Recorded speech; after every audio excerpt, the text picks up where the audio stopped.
Les scientifiques tentent de répondre à des questions qui dépassent la compréhension de la plupart des gens.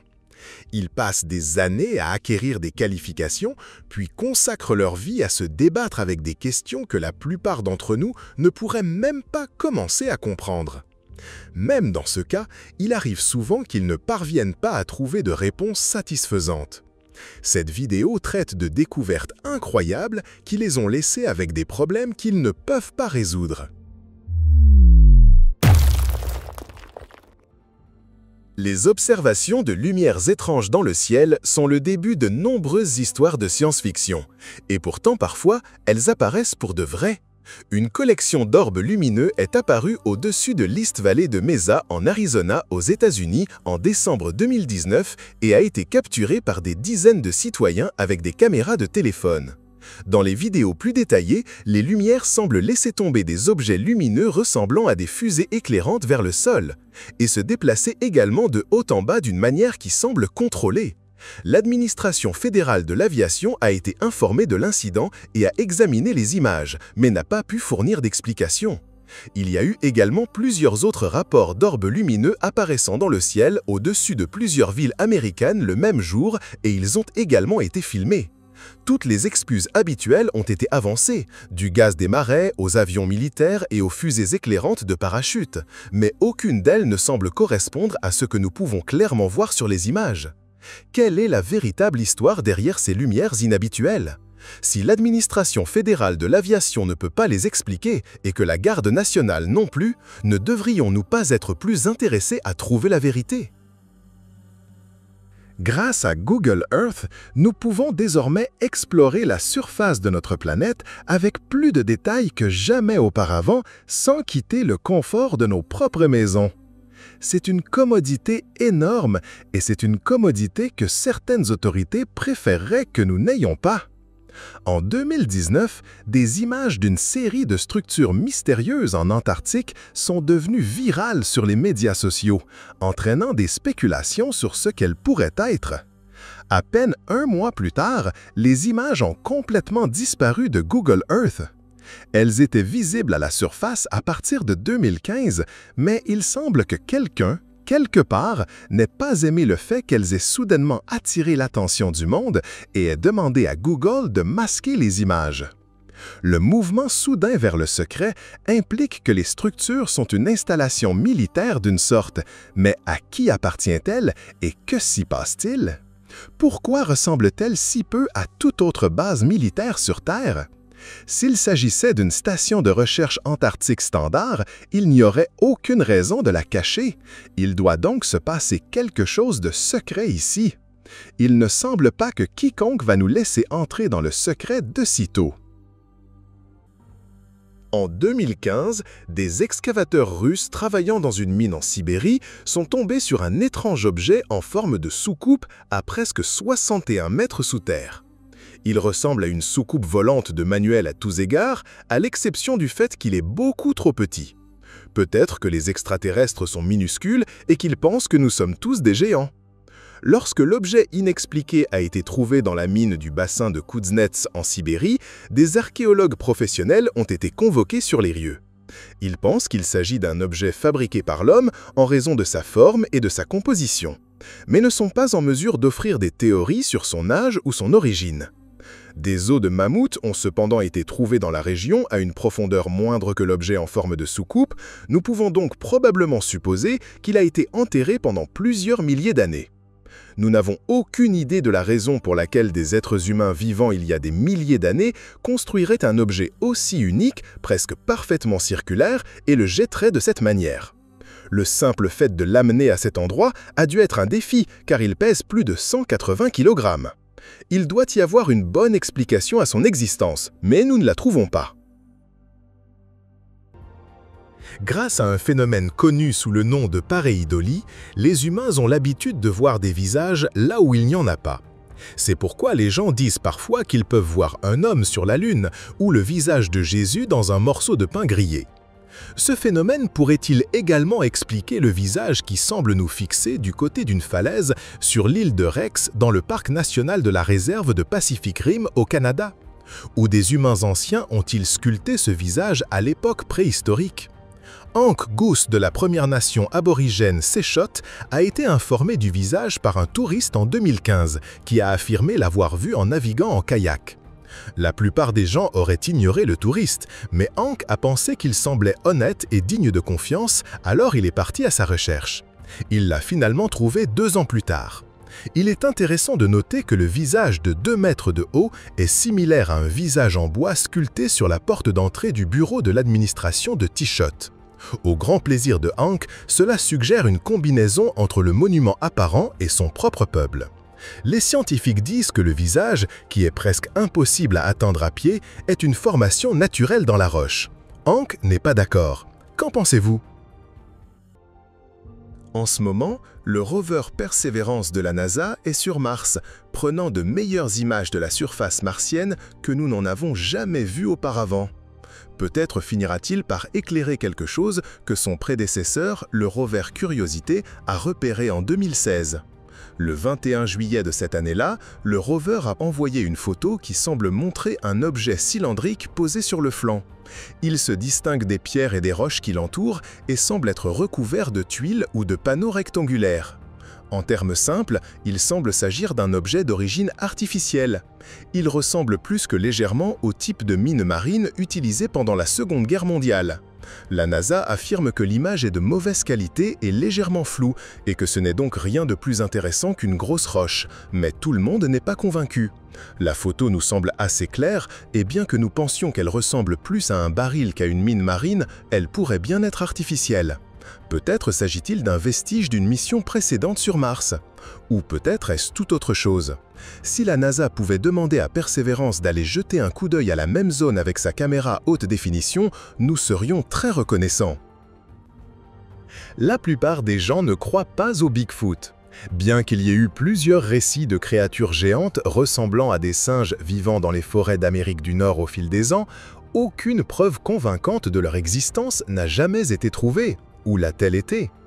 En février 2020, 2 randonneurs se promenant dans les bois du South Fork State Park dans l'Ohio ont capturé cette séquence vidéo de ce qu'ils prétendent être un Sasquatch marchant entre les arbres.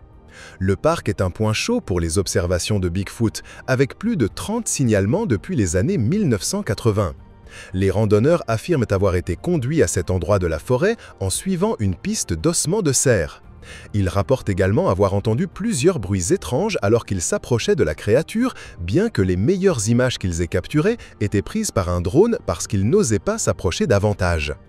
Nous devons souligner que le lien entre ces bois de l'Ohio et la légende du Bigfoot fait de cet endroit un excellent endroit où aller si vous voulez tourner une fausse vidéo de Bigfoot.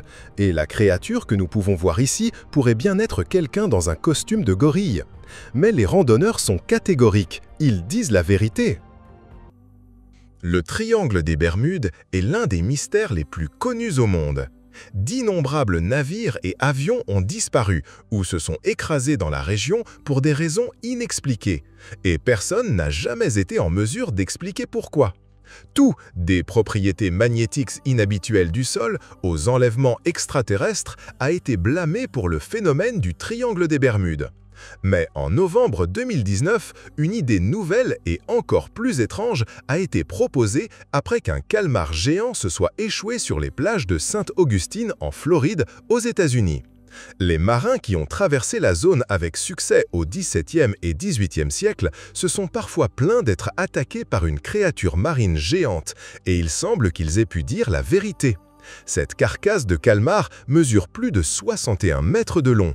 C'est la 2e créature de ce type, connue sous le nom de céphalopode, à s'échouer dans la région. La première a été trouvée en 1896 et récupérée par l'université de Yale. Des calmars géants ont également été photographiés dans la région en 2005 alors qu'ils attaquaient des lignes de pêche. Il semble tout à fait plausible que tous ces navires perdus aient été victimes d'attaques de calmars. Mais cela n'expliquerait toujours pas tous les avions disparus.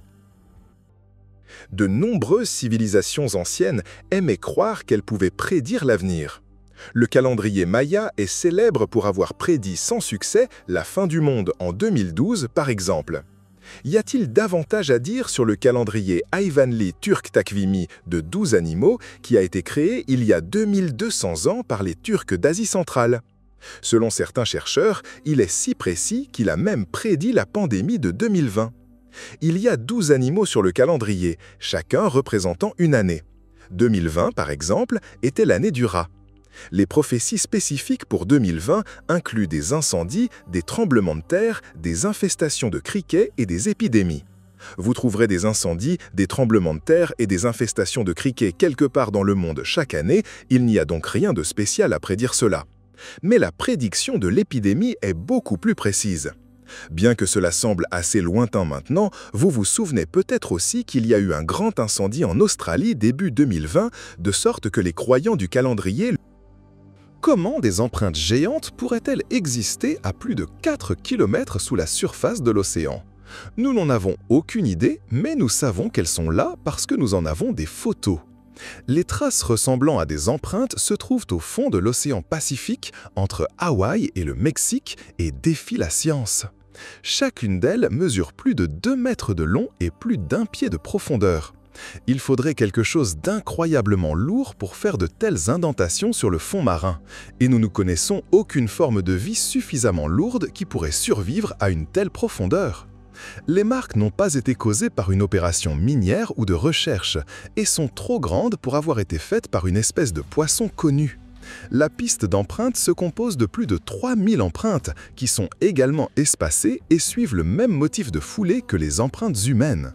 Sans aucune autre explication à laquelle se référer, un groupe d'études du National Oceanography Center de Southampton, en Angleterre, a suggéré que les empreintes auraient pu être faites par des cachalots plongeant à des profondeurs extrêmes pour se gratter la peau morte sur le fond océanique rugueux.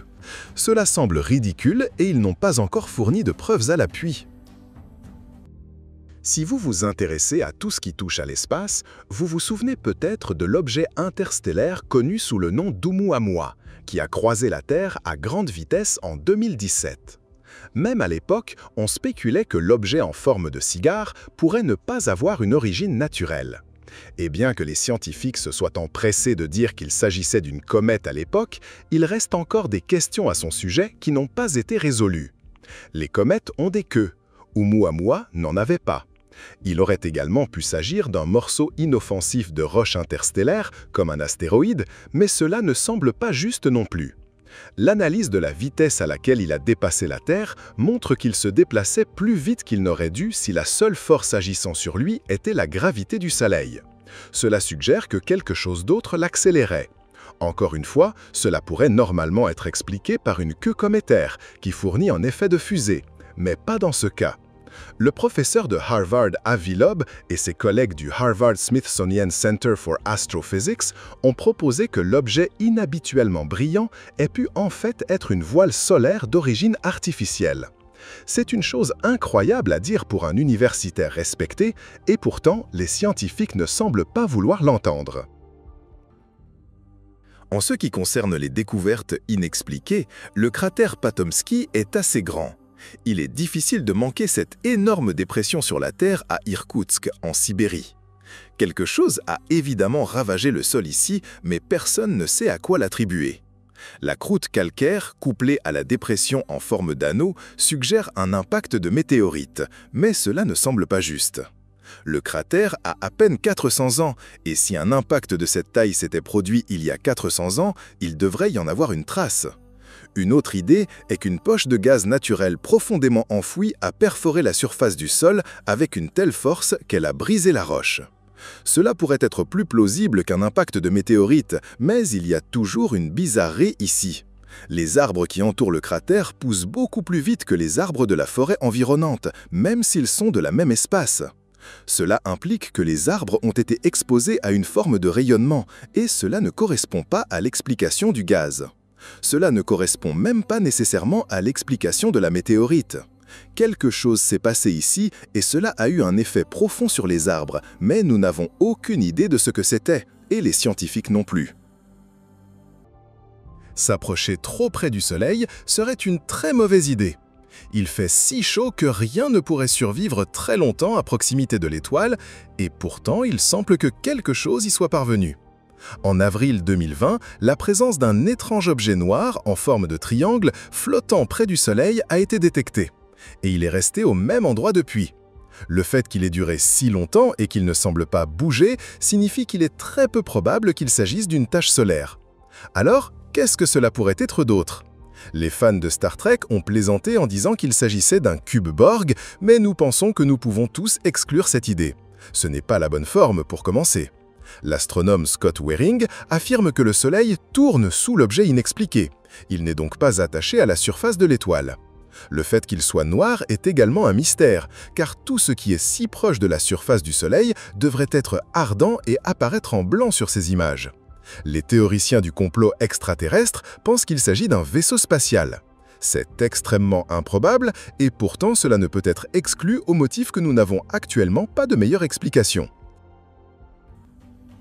Abonnez-vous dès maintenant et activez la cloche pour ne rien manquer. Des découvertes fascinantes vous attendent dans chaque vidéo. Merci pour votre soutien, à bientôt!